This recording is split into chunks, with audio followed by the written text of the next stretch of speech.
இன்னைக்கு வந்து 10 கோடி பிசினஸ் ஆகுதுன்னா 10 தயாரிப்பு ஒரு நடிகன் உச்சத்துக்கு போறான். அடுத்த படம் எனக்கு 25 கோடி ஓடிட்டு 15 கோடி நான் 5 கோடி எடுத்து படத்தை.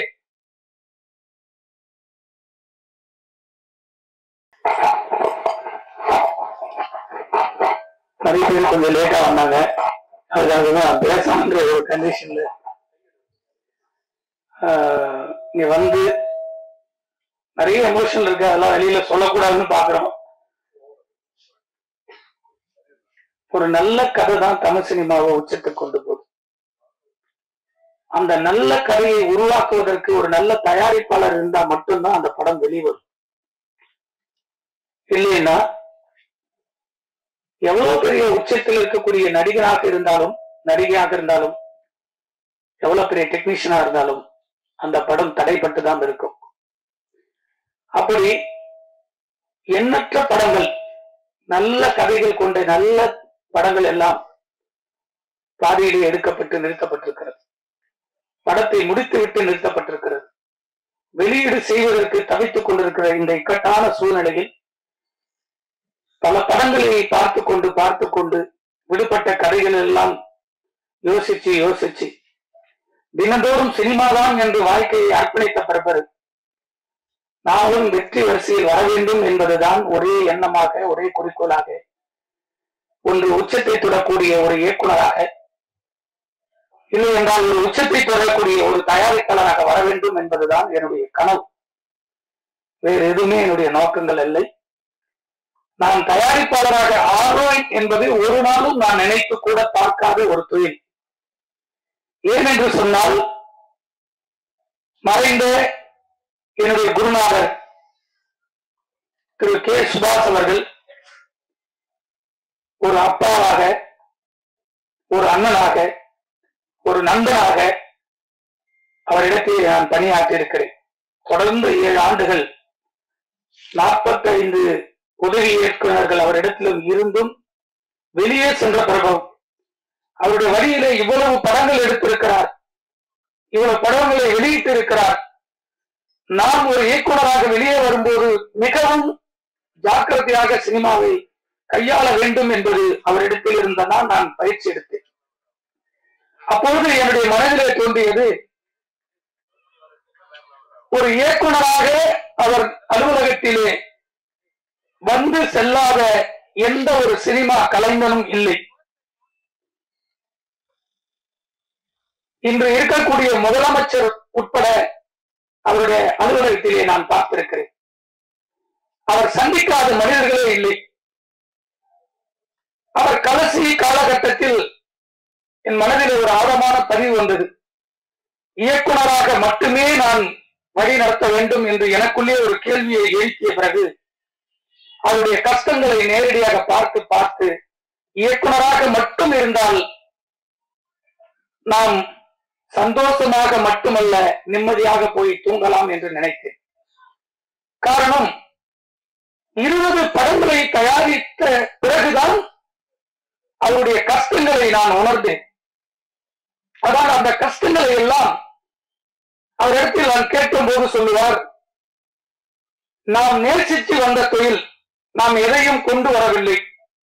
ஒரு இரவில் ஒரு வெற்றி வந்தால் எல்லாம் சரியாகிட விடும்டா, நீ கவலைப்படாத, எனக்கு தெரியும் அப்படின்னு.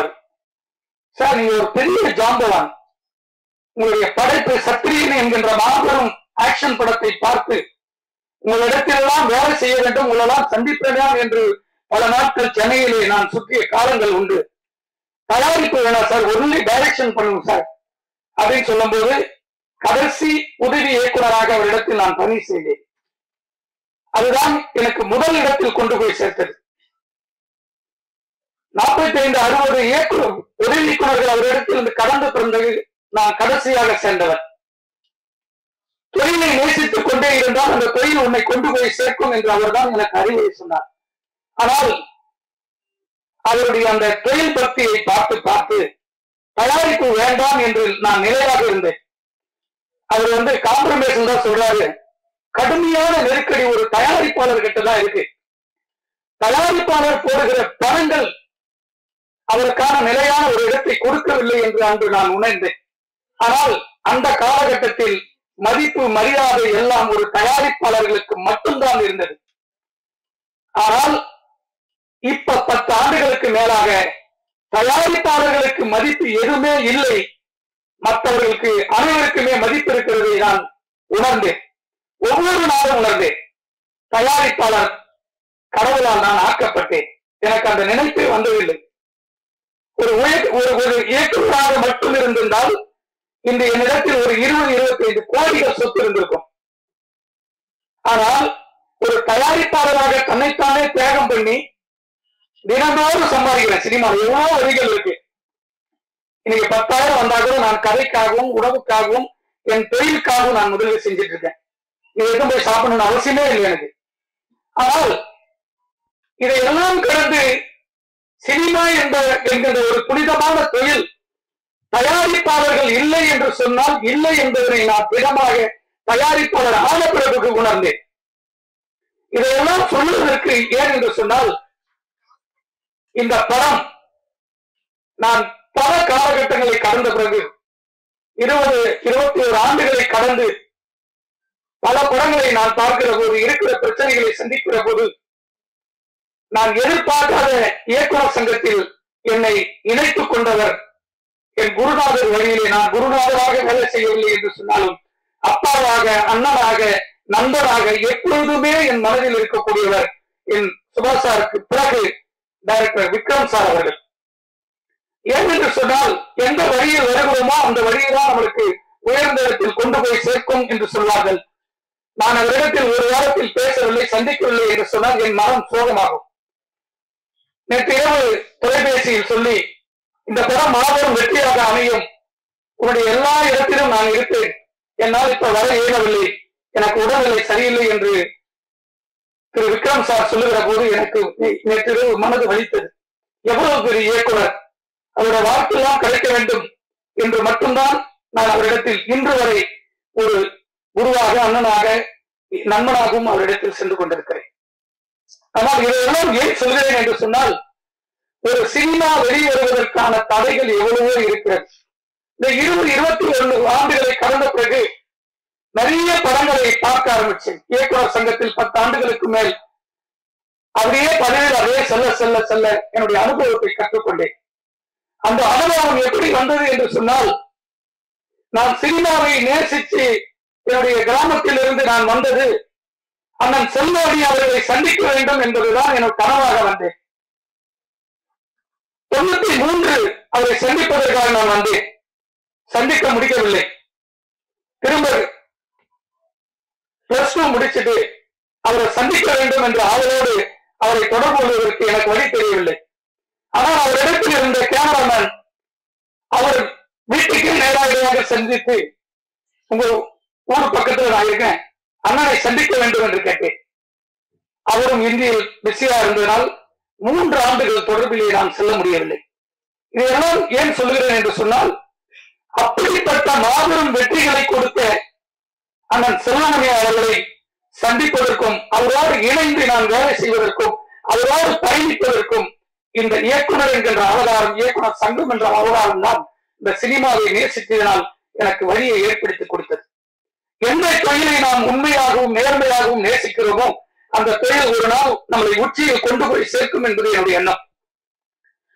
அதன் பிறகு இந்த 4 ஆண்டுகளில் கொரோனா காலகட்டத்தில் சந்திக்காத பிரச்சனைகளை எல்லாம் இந்த கொரோனாவில் நான் சந்தித்தேன். அந்த சந்திப்பை ஒரு ஆரோக்கியமான சினிமாவுக்காக தியாகம் செய்தேன். அப்படி தியாகம் செய்கிற காலகட்டத்தில் தான் இந்த படத்தை ஒரே ஷெட்டில் முடித்திருக்கக்கூடிய என்னுடைய நண்பர் சுதாகர் அவர்கள் இந்த படத்தை என்னிடத்தில் வந்து சொன்னார். ஆனா நான் ஒரு படத்தை முடிச்சுட்டு இருக்கேன், எனக்கு வழி தெரியல, இன்னும் 1 கோடி இருந்தா முடிக்க முடியும். அந்த ஹீரோ, அப்கமிங் இருக்கிற ஹீரோ, எந்த ப்ராப்ளமே வராது, உனக்கு நான் எல்லாம் உதவி செய்யறேன்னு சொல்லி அந்த படத்துக்காக இறங்கி முதல் முறையாக படத்தை பார்த்து எனக்கு இந்த படத்தில் ஏதோ ஒரு விஷயங்கள் இருக்குது என்று ஆழமாக பதிவு செய்து 5 தயாரிப்பாளர்களுக்கு இதை நான் ஆவணம் செய்தேன். அந்த 5 தயாரிப்பாளர்களும் கரண்ட்ல இருக்கணும். இந்த படம் கம்மியான பட்ஜெட், நீங்க எடுத்து பண்ணுங்க, என்கிட்ட பணம் இல்லைன்னு ஓப்பனாவே இன்னொருத்தரை உயர்த்த வேண்டும் என்பதற்காக அவரிடத்தில் நானே கொண்டு போய் சேர்க்க வேண்டும் என்று சொன்னேன். யாரும் முன் வரவில்லை. அதன் பிறகு சுதாகரை வைத்து படத்தை முடித்து விடுவோம் என்று நான் எப்பொழுதும் மதிக்கக்கூடிய, எனக்கு அப்பாவாக இருக்கக்கூடிய இடத்தில் எப்பொழுதும் எனக்கு தமிழ் சினிமாவில் யாரெல்லாம் ஒருவர் நல்லவர்களுக்கு கை தூக்கி கொடுப்பார்கள், அந்த துணை எப்பொழுது வரும் என்று சொன்னால் உண்மையான நேர்மையான எண்ணங்களோடு செயல்பட்டால் கடவுள் ஏதோ ரூபத்தில் நம்மளுக்கு எப்போது சேர்ப்பார். அப்படி கடவுள் ரூபத்தில் வந்தவர் தான் திரு மகேந்திர குமார் அவர்கள். அந்த படத்தை முடிப்பதற்கு தொடர்ந்து 3 ஆண்டுகள் போராடி ஒரு பணத்தையும் ரெடி செய்துவிட்டு ஒரு நடிகனையும் நடிகையும் தேடி அலைவது இருக்கிறது கொடுமையினுடைய உச்சம். உதாரணத்துக்கு அந்த படத்தினுடைய நடிகர் அசோக் செல்வன் எத்தனை படங்கள் அவரும் ஒரு படம் தயாரிச்சிருக்காரு. அந்த படத்துல எவ்வளவு பிரச்சனை அவருக்கும் தெரியும். அப்படிப்பட்டவரை முதலில் சந்திக்க வேண்டும் என்று நேரடியாக சந்தித்து எவ்வளவு பேலன்ஸ் இருக்கோ அப்படியே போய் கையில கொடுத்துட்டு டேட்டு கேட்டு வந்தேன். 4 வருஷம் முடிச்சு கொடுத்தேன். பணத்தை கொடுத்துட்டு நிறுத்தின பிற்பாடு 7 மாசம் டேட்டுக்காக வெயிட் பண்ண. அவரு கேட்டு கொடுத்த பிற்பாடு நடிகையுடைய டேட்டு பிரச்சனை. இன்னைக்கு அவருக்கு 2 கோடி சம்பளம் இருக்கலாம். அன்னைக்கு கொடுத்து போனா 31 லட்சம். 31 லட்சம் இன்னைக்கு பேங்க் வட்டி போனா கூட 1 கோடி விட்டியாச்சு. இன்னைக்கு 2 கோடி 3 கோடி அவர் சம்பளம் சொல்றாரு. பாருட்டோம், சந்தோஷம். ஒரு இயக்குனர் ஒரு தயாரிப்பாளர்னா எந்த நடிகையே கிடையாது. இன்னைக்கு 10 கோடி பிசினஸ் ஆகுதுன்னா 10 தயாரிப்பு செட்டுதான் ஒரு நடிகன் உச்சத்துக்கு போறான். அந்த தயாரிப்பு எந்த நடிகனும் உச்சிக்கு போய் திரும்ப வந்ததில்லை. கீழே உங்க கண்ணுக்கு முன்னாடியே பார்த்திருக்கோம் எவ்வளவு நடிகைகளை. இதுக்காக போராடி டைரக்டர் அழகா சொல்லிட்டு போட்டாரு மாஸ்டர். அவருடைய படைப்பெல்லாம் பார்த்து பிரமிப்புல வந்த அவருக்கு அஸ்டண்டா சேர்மன். அந்த உணர்வு தமிழ் சினிமா. ஒரு இயக்குனர் இத்தனை வருஷம் போராடி ஒரு படம் எடுத்து வச்சிருக்காரு. இந்த இயக்குனர் கதை சொல்லி உங்களுக்கு பிடிச்சாங்க அந்த படத்துக்கு நடிக்க வந்தீங்க. ஒரு 2 மணி நேரம் 1.5 மாசமா சொல்லிட்டு இருக்கோம். சொல்றான்னு ஒரு நாள் பதில் இல்லை.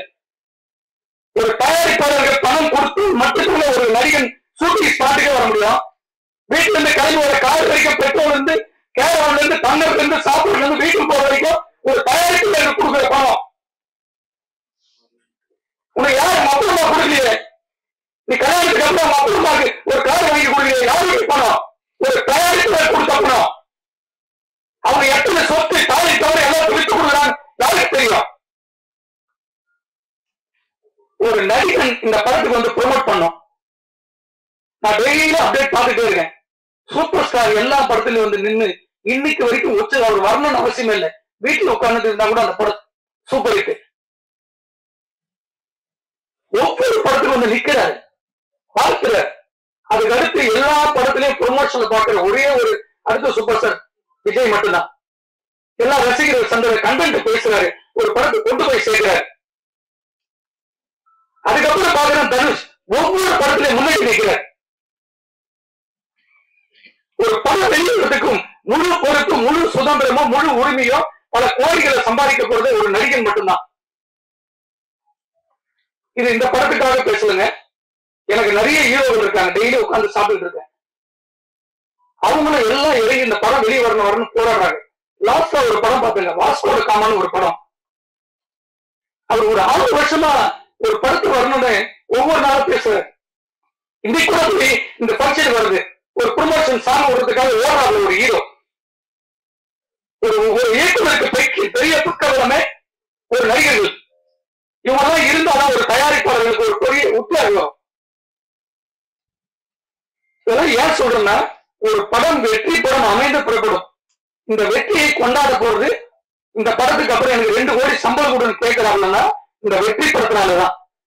இந்த வெற்றி படத்தை ஏற்றி இருக்கக்கூடிய பாலாஜி வந்து நல்ல படம் எடுக்கலன்னா உனக்கு எப்படி 2 கோடி வரும்? அடுத்த படம் எனக்கு 25 கோடி ஓடிட்டு 15 கோடி நான் 5 கோடி எடுத்து படத்தை சொல்லலாம், வாங்கி சொல்லிட்டு போலாம் 20 கோடி 10 கோடி. இன்னைக்கு ஒரு படம் கூட விட்டு பல கோடிகள் போட்டு ஒவ்வொரு தயாரிப்பு டிஜிட்டல் சேட்டலைட் வைக்க முடியும் அவங்கி கொடுத்துருவோம். இந்த வேலையை வந்து சொல்லவே கூடாதுன்னு நினைச்சாலும் நேற்று நைட் வரைக்கும் சரி வேண்டாம் வேண்டாம் பொறுமையா இருந்தோம். இருக்கிற எத்தனை டெக்னீஷியன் வந்து உட்காந்துருக்காங்க, எதுக்கு உட்காந்துருக்காங்க? இங்க ஜெயிக்கணும்னு நினைக்கிறவங்க ஒவ்வொருத்தரும் வந்து போராட்ட களத்தில் நிற்கிறாங்க. ஜெயிச்ச பொறுத்தவரை எல்லாருமே ஜெயிக்க நினைக்கிறவங்க தோக்கடிச்சு போயிடறாங்க. அதுதான் இங்க சினிமா நடந்துட்டு இருக்கு.